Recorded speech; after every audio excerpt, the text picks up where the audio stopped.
안녕하세요. 오늘은 매력적이고요. 그러면서도 내추럴한 그런 살아있는 결을 만드는 아이브로우 만들어 볼게요.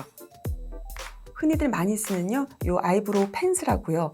그리고 결을 조금 색감을 줄 수 있는 요 컬러 아이브로우 마스카라를 이용해서 내추럴하면서도 결이 살아있는 그 아이브로우 만들어 볼게요. 펜슬은 보통 이렇게 도톰한 게 있고요. 그리고 굉장히 얇은 이런 형태감이 있죠. 초보자분일수록 도톰한 형태를 쓰시는 게 더 편하실 거예요. 먼저 아이브로우 그리시기 전에요, 이런 솔을 이용하셔서 브로우 사이사이에 낀 파운데이션을 제거를 하시고요. 그리고 눈썹 산에서 꼬리를 먼저 그려주세요. 앞쪽보다는 뒤쪽을 먼저 그리시고 앞으로 가시는 게 눈썹이 짙어지지 않으면서도 자연스럽게 표현될 수 있거든요. 그리고 앞으로 살짝 갑니다. 눈썹 끝으로 갈 때 보통들 아이브로우가 많이 숱이 많지 않아서요, 끝부분을 이렇게 두꺼운 걸로 부드럽게 해서 쉐입을 해주시는 거예요. 저는 약간 일자로 만들게요. 그래서 여기 요 사이 있죠? 여기를 조금 메꿔야겠네요. 다시 솔로 빗으면서요, 펜슬을 뭉개주시는 거예요. 그래야 부드럽게 표현이 되거든요.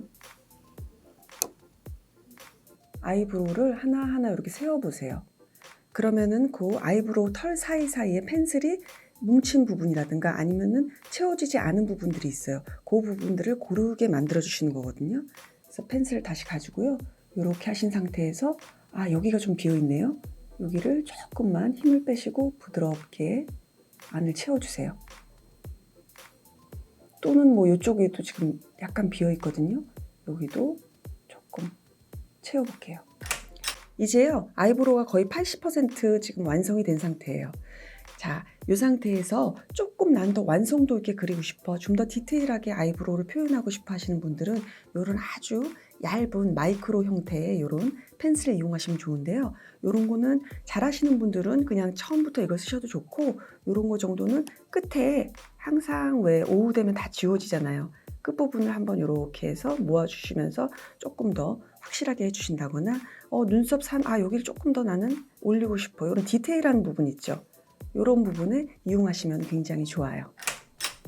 펜슬로 아이브로우 완성되었죠? 그 다음에 이 아이브로우용 컬러 마스카라를 이용해서 이 아이브로우의 결을 빗어주면요, 굉장히 부드럽게 아이브로우가 완성돼요. 아이브로우의 결의 반대 방향으로 한번 먼저 이렇게 빗어주세요. 그 상태에서 그 다음엔 아이브로우의 방향대로요. 이렇게 해야지 그 브로우 사이사이에 꼼꼼하게 마스카라가 발리거든요. 네, 이렇게 아이브로우 완성해 봤어요. 부드럽고 내추럴하면서도요, 느낌 있는 아이브로우 완성됐죠?